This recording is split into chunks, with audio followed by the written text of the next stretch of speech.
Anong birth month mo? January. Sila yung malambing, masarap magmahal, pero madaling magsawa. Habang nasayo pa, sulitin mo na. February. Sila yung super moody, madaling ma-inlove, madali ring makamove on. Sweet, ma-effort, lalo na pag mahal niya talaga.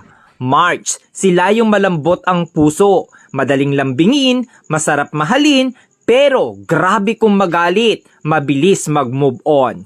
April, sila yung grabe magmahal, todo bigay, todo effort, tahimik pero mainitin ang ulo. Mahilig tumingin sa iba pero ikaw lang mahal niya. May, madaling mainis pero mabilis pasayahin. Maliit na effort mo, natutuwa na. Palaging may love life pero palaging niloloko.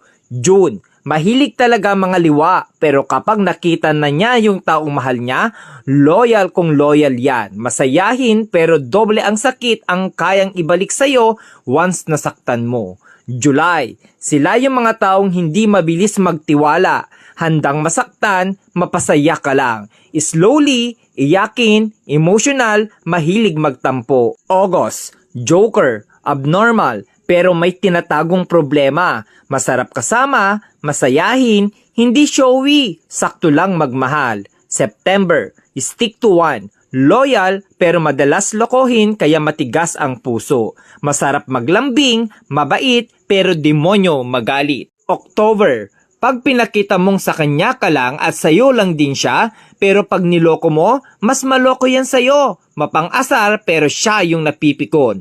November, hindi mabilis magka-move on sa isang bagay. Marupok, madamdamin, umiiyak ng patago pero kakayanin. December, malibog, joker, mabait, loyal, di ka iiwan, sila rin yung ipaglalabang ka. Hindi sa kanila uso ang salitang suko na.